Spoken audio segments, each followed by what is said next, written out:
let's kick off the session today. And I would go around the table, the virtual table, and ask our amazing panelists. Tell us about yourself. Let's start there. Tell us about yourself, your background, your professional interests. What are you doing these days?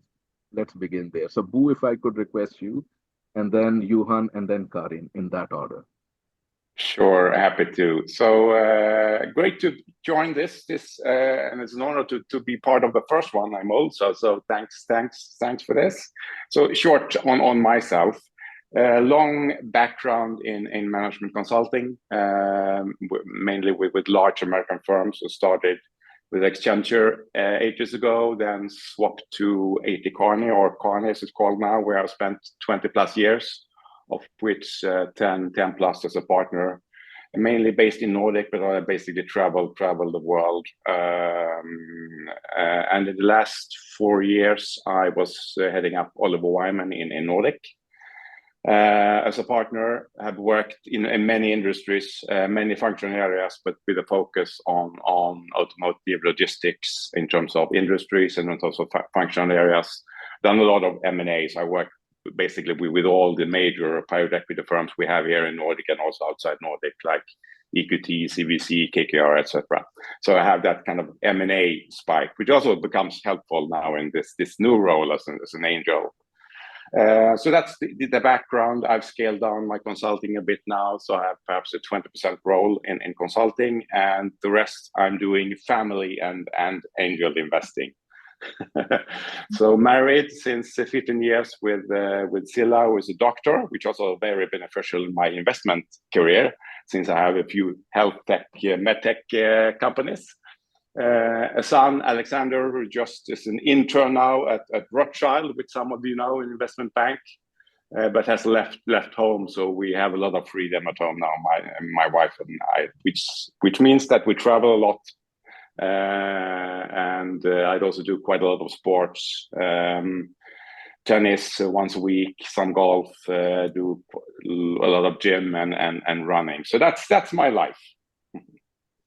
How exciting and a busy bee, I would say. You do so much stuff, and you have so much eclectic or diverse experience. Really great to have you in the Connect universe, Boo. And we appreciate all the support and help that the startups have been getting, because we have been involved, you and others here in the panel, in the work. So we really appreciate the work you are doing in the ecosystem.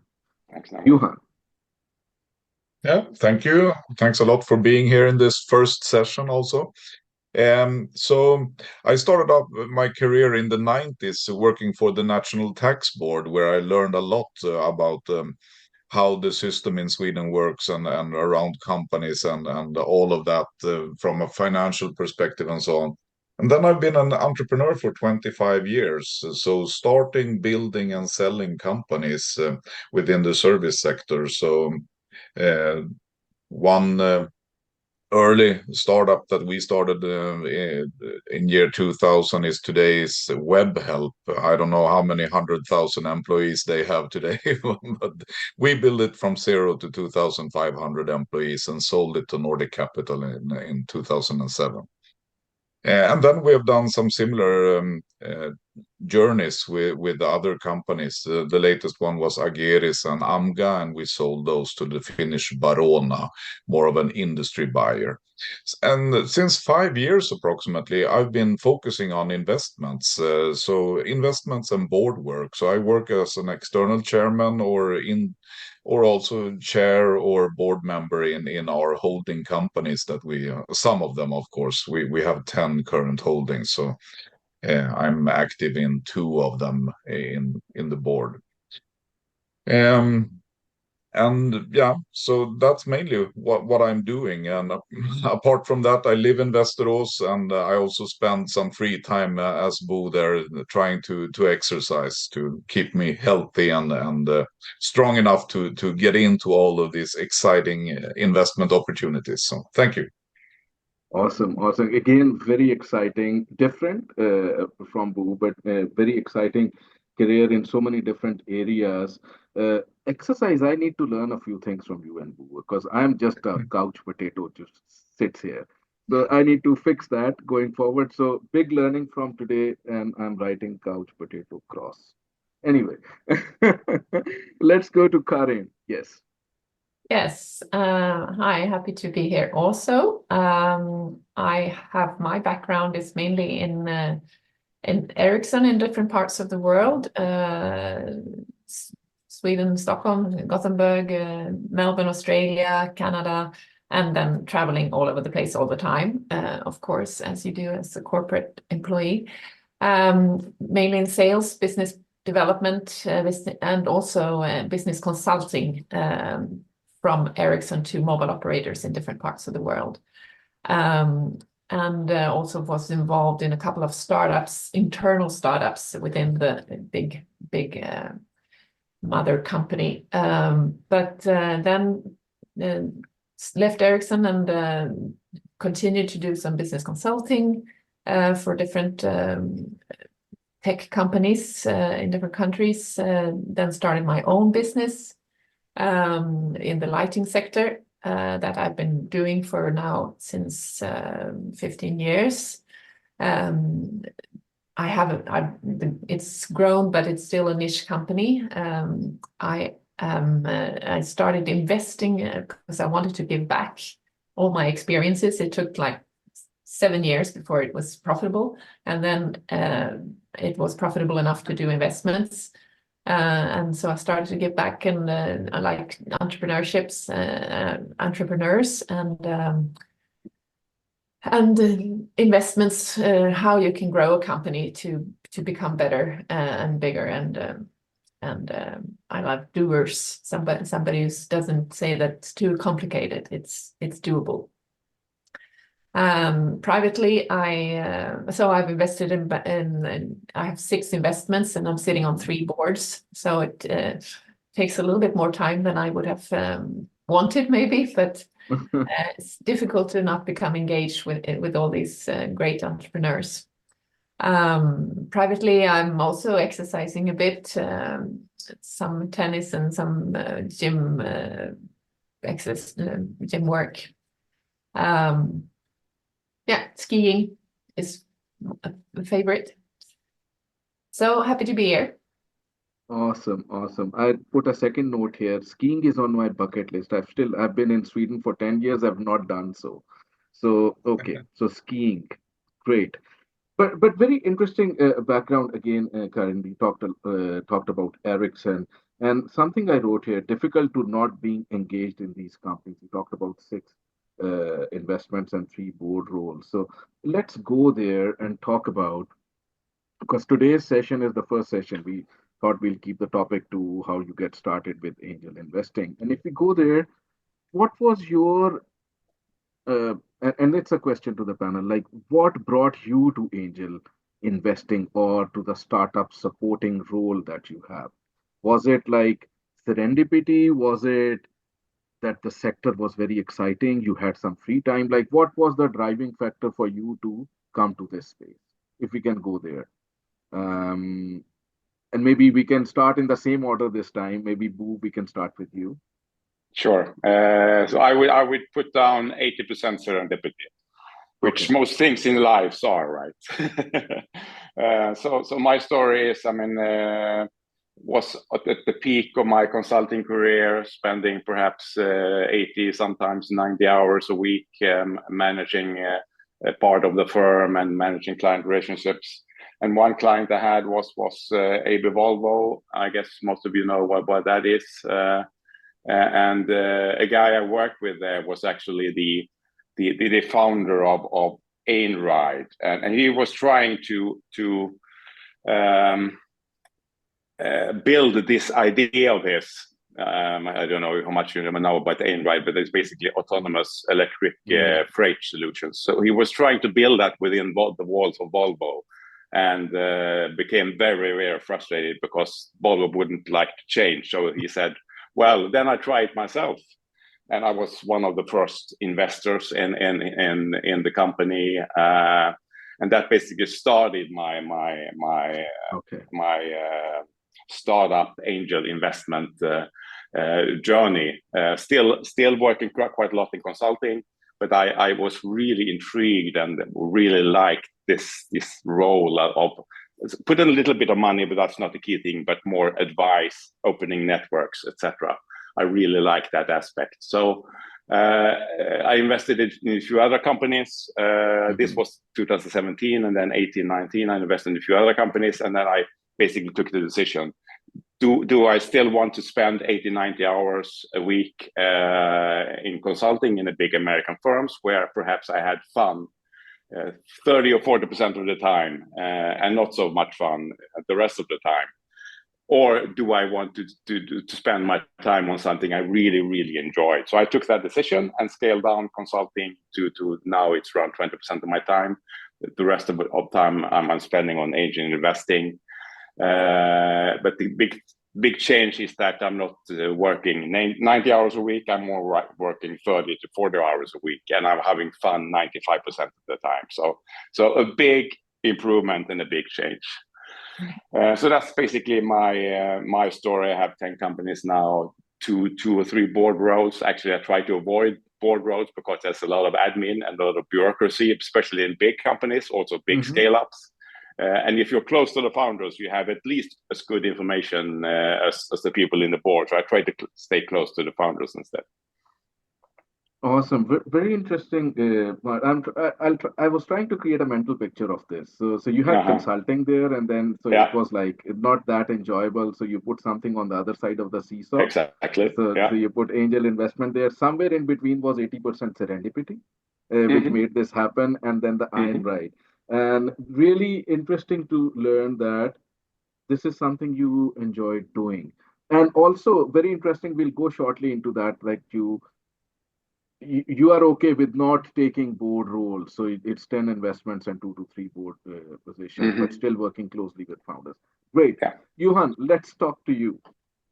Yeah, of course, listening to Bo, there are, of course, a lot of similarities in the number of investments and board roles and so on. But if we cut that and look at my personal, there are two things that I really love, and that's being around people and money/business. And for maybe my first 30 years of life, I had an extreme focus on money, making money, and so on. And then I shifted over to become more and more interested in people and what to do with the money and so on. So for 20 plus years now, since I'm becoming old, I've been focusing more and more on that part. So I really love people and money.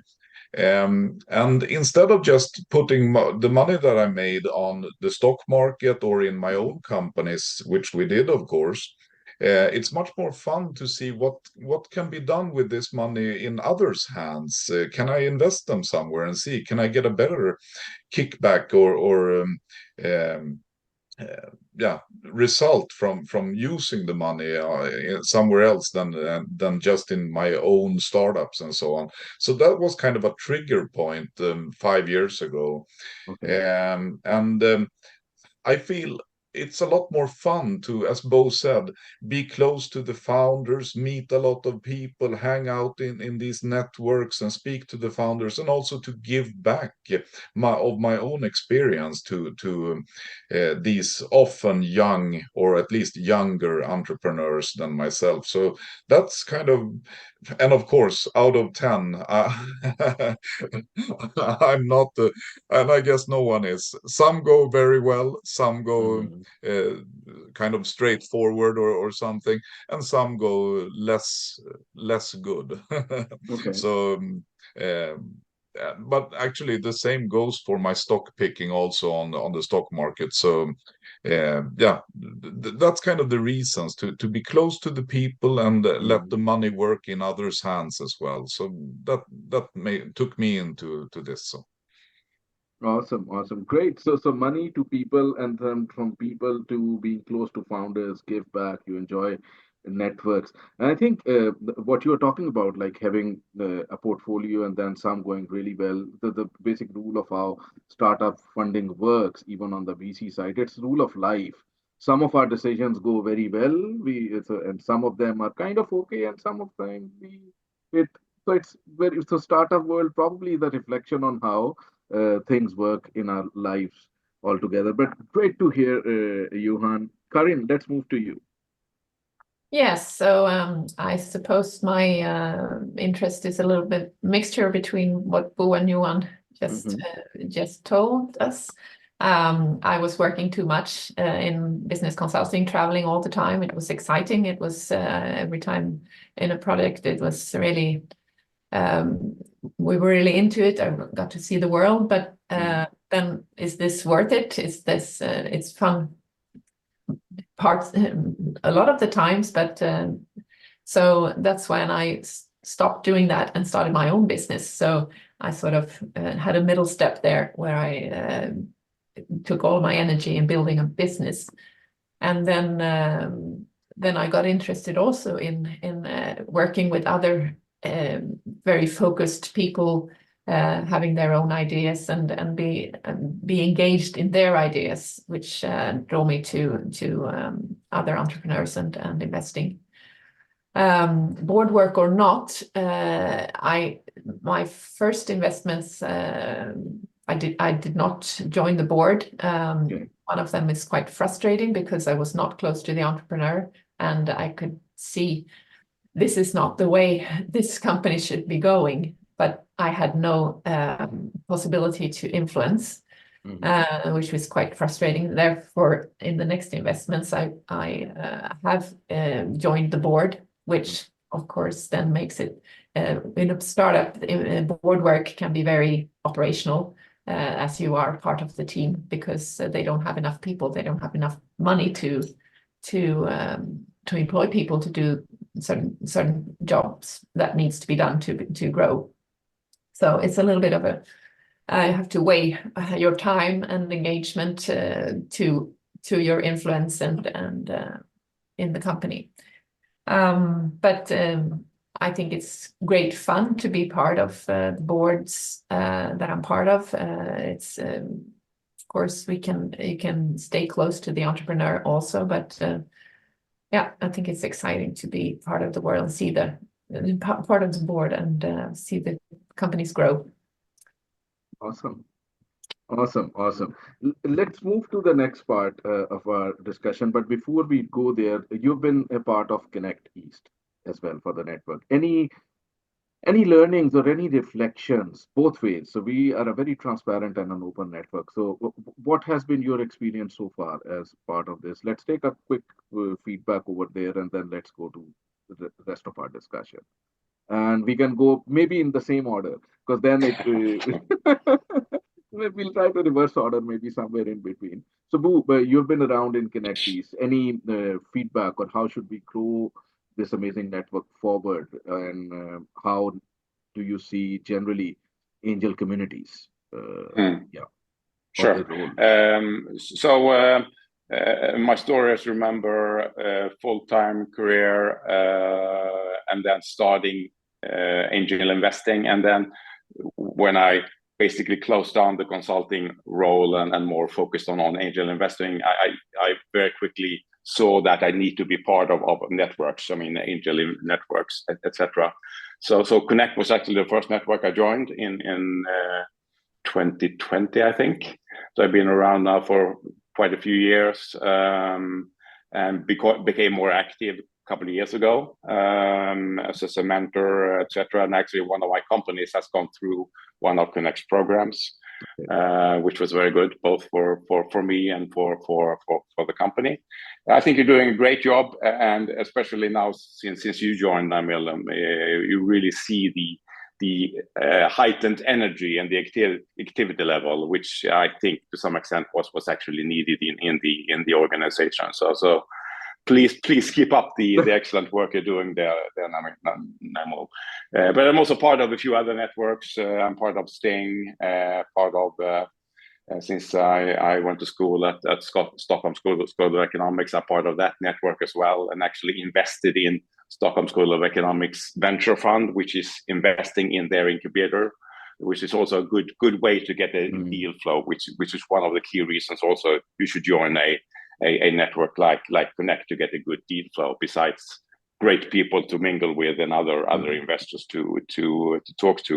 I mean, in terms of what you can do better, I think you're doing a great job now, Naimul, to raise the energy level, raise the inflow of startups, and also hopefully raise the inflow of angel investors, because I would love to mingle with much more angels than I do today. And also another organization which I'm part of, which is perhaps a little bit more focused to more experienced angels, is Nordic Angels. And I know that Andreas will be part of the tomorrow's session, which I will recommend all of you here to listen to, because that's also a very good network with a somewhat different philosophy, and the scope there is clearly Nordic and a little bit more experienced angels. But he and then Ash are doing a tremendous job in raising the angel community in Nordics. Awesome. Great that you are part of so many networks, because I think a network is the strength. So in startups, even if you are an entrepreneur, you need to be part of networks, because that's where new opportunities open. You find new co-founders, advisors for your startup. So great to see your experience. Johan, over to you, and thank you for the nice words. Johan. Yeah, thank you. I've been a member for 11 years now in Connect East. First 5 years, very operational. We joined as a company in one of the programs in 2013. And we stayed on for a year there with the program, the Företagsacceleratorn back in those days. And then we went over to more alumni members and different networking solutions within Connect, and had great, maybe 5-6 years and so on. And the latest 5 years now have been more from the investment perspective, and also mentoring and supporting other companies within the Connect network in the different programs that you have been doing. And I agree with Bo, you need to be present in networks. Connect is excellent, but there are others as well, so you get different connections. But I would like to highlight another thing, and that is the opportunity to, when you get friends and colleagues within Connect, it's like an effect. You get to know people who are engaged in other solutions or investment firms and so on. So being in one network opens the doors into new connections and new opportunities and so on. So where you can do maybe co-investments and so with others. So yeah, that's how I've been working. Very interesting, and very interesting to know about your experience with your own like Företagsacceleratorn 5 years ago. So I've actually found that many of the people that I meet in Connect have been in some way previously connected on the entrepreneur side, and that shows the strength of our network. So thank you, Johan. Karin. Yes, thanks. It's the same here, actually. The first interaction with Connect was as an entrepreneur back in 2008. So that was interesting. And at that time, it was a very good experience to interact with other entrepreneurs who were in the same situation. They had a startup, so we could share experiences. Now it's there was a lot of years that I had a pause from Connect, and then reconnected 4 years ago, I think, and have done some investments. 2 of my investments are through Connect, and 2 is partly by Connect, because it's coming from people that I've met in Connect, and that other investors in Connect network that have expanded, and we give each other tips on good investments and work together. So that's it's good to be part of a network like the others have been telling. It's refreshing, and you can bounce ideas. What do you think about this? Is this a problem, or is this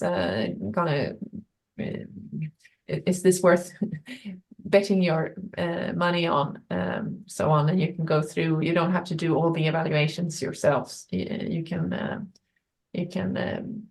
divide it and discuss it, which is always enriching.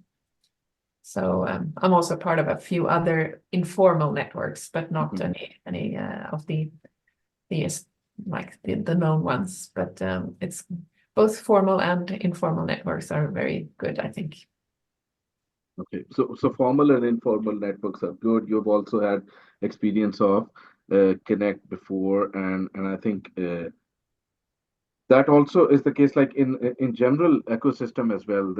Entrepreneurs become serial entrepreneurs, and serial entrepreneurs then go to supporting startups, and they kind of give back, and they create funds, they go into angel investment. So I think it's then the give back cycle comes once you have been in entrepreneurship. So great to have those experiences here. And we already have a question. Before I go to my question, I'll pick up what Peter is saying here. Hi, Peter. Thank you for this question. Great stories. What mistakes did you do in the beginning that you learned from? So anybody can just say, and I'll now not go in the circle. So anybody who wants to say something on that, please go ahead. I can go ahead if it's okay. Yeah. Speaking for myself, I was too eager. So when starting off, I think I followed the cases too short time. It's good if you can get some time in the rounds. Maybe not join the first round, join the second round. See if there's anything you can kind of follow and look into the history. What have these people been doing before, and what's the successes and what's the mistakes? And I would say that the biggest mistakes that I've done is when I'm not enough looked into the people and understood the people and the kind of the true values and navigation amongst the people. And if there is a team, which is I like teams, I would say I'm rare. Yeah, I really appreciate to invest if there are two or more founders in the company. But then you need to be sure that what's the history of these people? Can they work together? Is it likely that they will stay in the same boat? And if not, how could that be handled and so on? And when I've not been kind of taking it easy, following the companies and not looking into the people good enough, then I've also lost some money.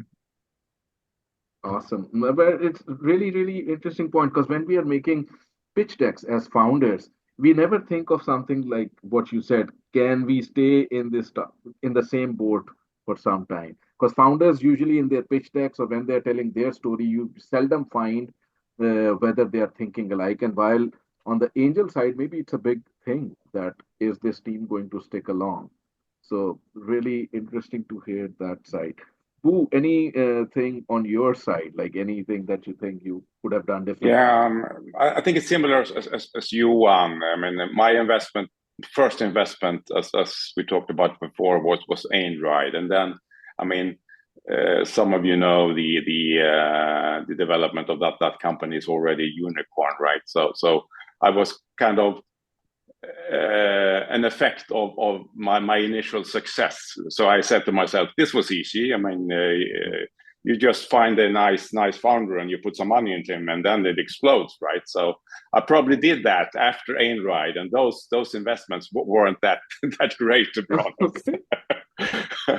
So I learned the hard way that you really need to look into the founder, get to know him or her and the founder team, and also do, as Johan said, I mean, you don't necessarily need to invest day one. You can actually wait until day 365 in order to invest and get to know the company much better. So I agree with Johan. Awesome. So don't invest in day one necessarily, and the founding and team. Karin, any learnings on your part? Yeah, similar here. Be very. I mean, the business idea can be so great. It can be, you think it's going to be unicorn. If they get money, it's going to be a unicorn. But then the team, the founder, who is that person? Can he or she grow with the company? Can he or she let go of their baby? How can you work together with those founders? will they be able to grow? Will they be able to scale, or is it a startup only? So I did do some misjudging there because I was really flattered or whatever. I was looking only, or not only, but mainly at the business idea. And so it needs to be a combination of business idea and the founder, the entrepreneurs. Yeah, so that's my Awesome. big learning. Great. So I'm summarizing here. So it's okay to wait. That's the first thing that I heard from the group. Like you don't need to be very, very rushed into making a decision. Like this needs to happen very fast. So it's okay to wait. Need to do proper due diligence on the founder. In some cases, of course, that they are teams. It's good that they are teams. And then the third thing is this really scalable, or would it stay in, as you said, Karin, would it forever be a startup and not move to the other scale side? So great points over there. And if we bring it to a little bit of context to our discussion as well in the next Angel, the program that we are trying to create for the next round of angel investors. So if somebody today has worked in big tech and gotten disillusioned, wants to move into angel investment, or has money and wants to do, instead of building a startup of their own, they would like to use this money and spread on some startup. How should they get started? Like, what's the first step or the first series of steps you need to have in mind if you today want to move or build an angel portfolio or practice, or kind of go into this side?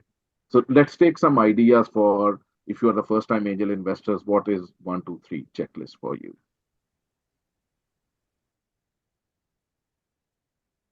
I can kick again if you want to. No, but I would say, as we said, get into network so you get a deal flow, and also update your kind of professional look on LinkedIn, for example, so you make sure that people that are looking at your profile, if it's there or if it's in other databases and so on, understand what you're interested in, and if you are an investor, and how you want to invest, and do you want to do it together with work or board assignments and so on. So I think you need to start from yourself to be able to create this deal flow. You must be kind of yeah, you must really show what you're interested in, and what you are looking for and so on. So yeah, I would start there, and through the networks make a deal flow. And then, just to jump back to my early mistake that I mentioned recently, don't do 10 investments on the first year. Do 1 per year or 2 per year or something. If you aim for 10, if you aim for 40, then you can do more, but don't do them all at once, because then you will be waiting for a long time for exit if you need the same money again to work in new startups. So very interesting point. You talked about networks, and then you also talked about a particular online network like LinkedIn. Like, how do you change your profile so that people can start finding you, deals flow can start moving in. And then you also said that don't rush, as was the previous point as well, that you don't need to rush right away into doing a lot of investments, but you can wait on and see how this goes. Any tips from your side, Boo? And then sure. I would probably start, I mean, to really sit down and think about how you want to do this. I mean, basically develop a strategy. I mean, which industries are you interested in, and or have specific knowledge in? Which functional areas is your spike area? Because, I mean, I guess we will get into that later on in the conversation, but you don't have to have millions in order to start this. You can, if you have a very specific, very marketable competence, you can do sweat equity. I mean, you can trade your skills against the shares in the company, right? So get that down on paper. I think that's very, very, very important. And then I agree with you on network is really key in order to get a good deal flow. But I would also add, besides the networks, also try to go to sessions like we had a couple of weeks ago, the Tech Arena, with outstanding. They're doing a great job of developing a very good meeting place for investors and startups with a lot of interesting content, and a very good meeting place for seeing which kind of startups are out there. And the same in Helsinki, as some of you know, like Slush, and there's a similar one in Copenhagen as well. So try to join those meetings, those meeting points, because that's a very good way of getting a deal flow going.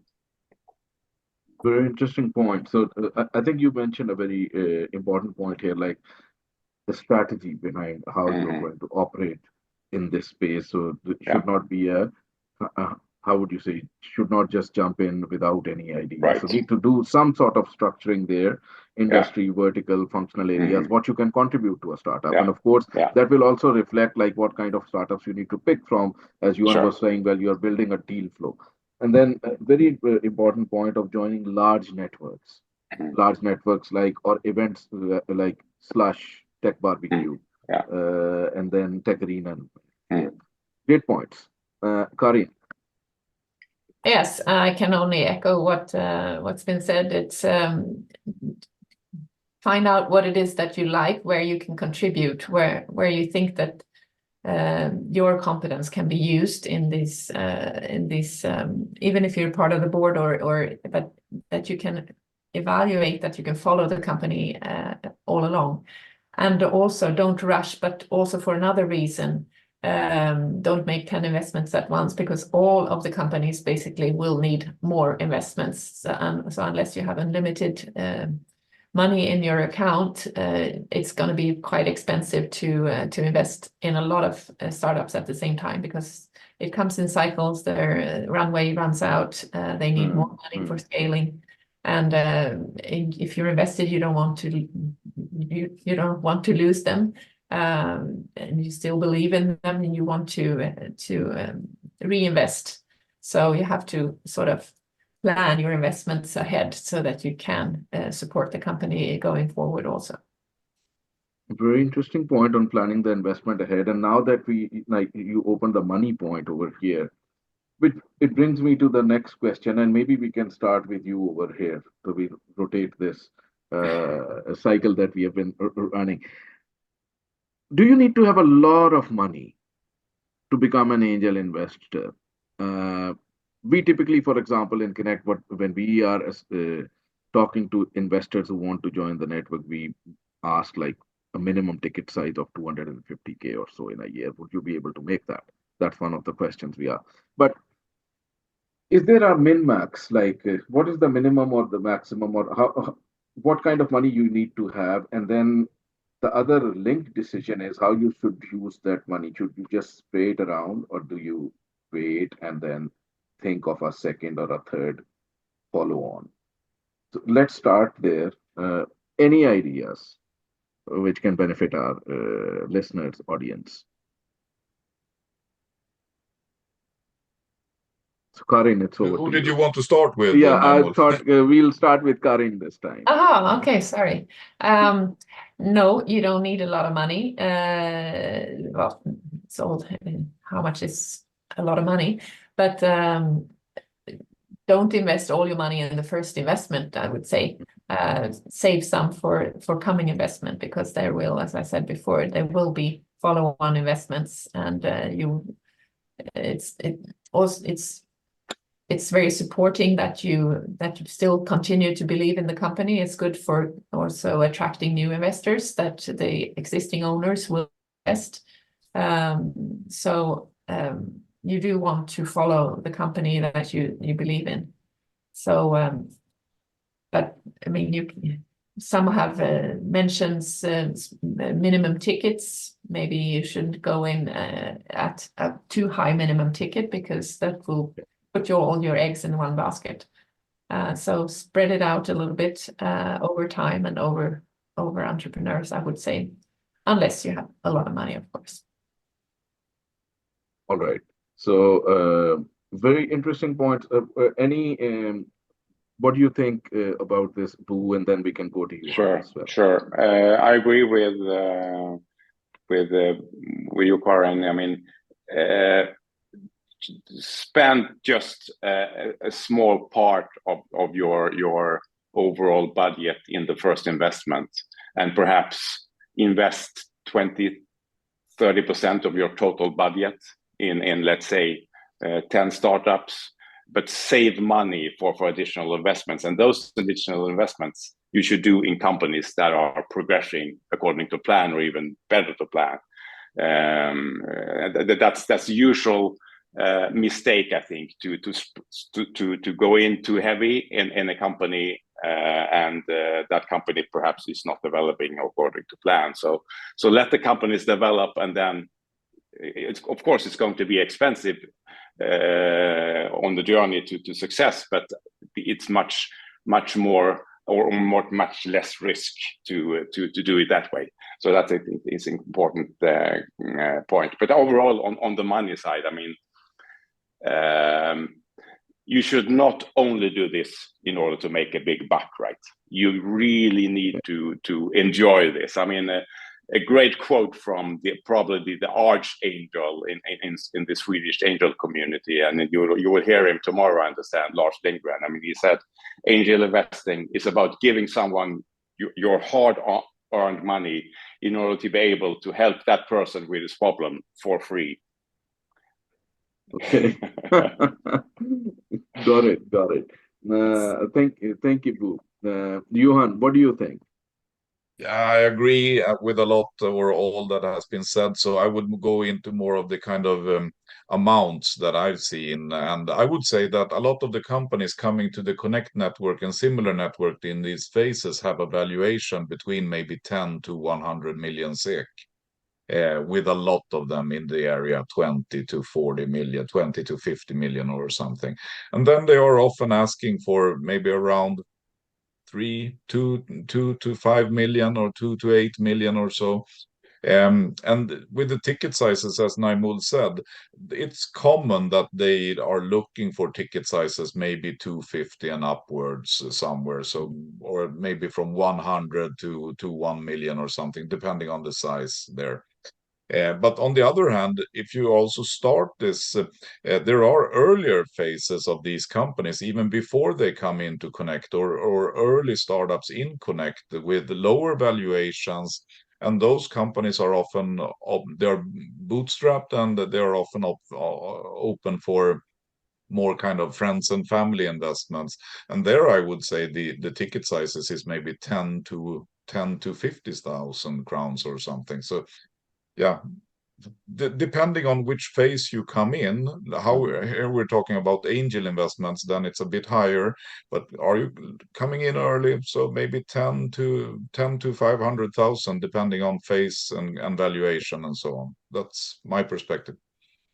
Very interesting point, and I think it's a way of kind of, because we have been internally thinking of, and I was talking to Andreas Grape as well. We did a test call because he'll be speaking tomorrow. He'll be opening with a keynote tomorrow with Nordic Angels. And yesterday, when we were doing this test call, we said that we need to develop an angel typology somehow. Like there are super angels, and then there are portfolios, and then there are first time angels, and then those who are interested. So maybe there are 3-4 stages in the angel investment side. And similarly, startups in the broad angel investment side can also be phased into like really early money, which is needed because the startup is probably at a strong validation case, but they've not hit the market. But angels invest with heart, so probably there is opportunity for some angels to invest in these validated cases, even if there is no money, and then there is people who are making money. So I think really interesting points coming out there. And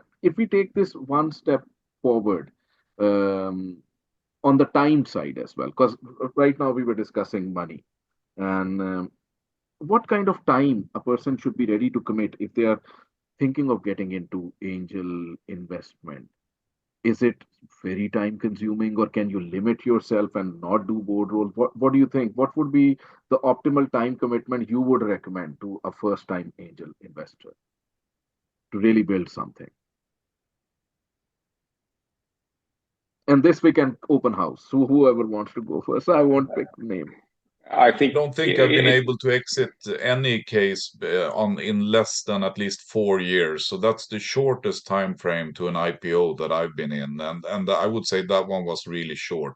Otherwise, there has been openings for companies growing and coming into A rounds or bigger rounds of financing where they want to clean out the cap table. And if you're an angel with a kind of smaller investments and some bigger firm comes and buys a majority or something, it's not seldom that they want to kind of clean the cap table and not have so many small owners, and there's an exit opportunity coming there also. But average wise, I would say 7 years something. You need to stick with the company for around 7 years, four at the minimum and 10 to 12 at the maximum. I don't want to sound negative, but that's my experience. So 7 years of being with a company, and then how much time does it take per company? If I build on the second part of the question as well. So a company that you are going to select probably will take 4 to 7 to 12, as you gave three markers, like a very low marker, a mid marker, and an end marker. That's the kind of time you need to think in the duration time. And then how much time does it take per company? Do we have some metric based on your experience? Like if you really need to be contributing to them in some way. It's very much up to you and the time you have. I mean, I know angels that are spending probably 50 plus hours per week on this activity. And then I know one of the most experienced angels in Sweden. I think he has a portfolio of 40 companies, but he has a full-time, very executive type of role at one of the major banks in Sweden. So it's a matter of your personality and how much time you really want to spend on each company. For myself, I have 10 companies. I probably spend in average 3 or 4 hours per week per company. Okay. But that's a very personal mindset, I think. I mean, if you do this full time, of course you can spend more time, but there's a lot of angels just doing part time, and it's a matter of how efficient you are and how much time you want to dedicate to this. Very interesting point. So you're saying that you could actually make a choice as an investor. That is up to you, that you want to go full time, part-time, or really light, as you were talking about somebody who is working in the banking industry. So there is no pressure. It links to how you want to manage your time and how you want to support the companies. Exactly. What do you think, Karin, in terms of time? It's the same. I agree. How long is a piece of string? It's totally up to you. You can be invest some money and then you get to read their reports that they send out from time to time, or you can work half time for a company. And of course, it depends on if you're committed in the board or not. If you're committed in the board, you do have to spend time, more time or less time, depending on how mature the organization is, and how not only mature, how many they are before they're scaling up. So yeah, it's up to you. I work more than half time, I think, on the companies, but it's not even. It's not like 3 hours per week for all of them. It's like some of them I spent 20 hours in 1 week, and then another one maybe at just 1 hour. So it's very varying. Awesome. But I think that's a very important point that you mentioned, that the intervening factor over there, of course, the decision is yours, like how much you want to go in. But then a linked decision of that is whether you want to be on board of the entire portfolio, half the portfolio, 1/3 of the portfolio, because board role is operative in some senses. There's a lot of paperwork involved. Even if it's a small company, there'll be paperwork involved for the board level. But then also there is a responsibility string is stronger. When you are on a board, there is more responsibility. So of course, your focus goes there. we thought this would be a very quick discussion, but I just looked at the clock. We are almost at the end of the session. So I would like to close off this very interesting conversation with maybe one point, like what's the most exciting part of being an angel investor? If you would like to share maybe a short insight or a aha moment, I don't know how you want to do that. I can just kick off. It's meeting the people, seeing the ideas, and getting into this. I just love it. So, from my perspective, it's the people. And just to comment on the last question there, Naimul, I work with call and not control, and that's something I recommend to save time. You should have call, but you don't need to have control. So that's just one way of not spending too much time on each case. Thank you. Very interesting point. So meeting people and then the call and control. Okay, I've bookmarked this point. Uh, Boo, how would you say? Like, what drives you, or what's your aha moment for Angel?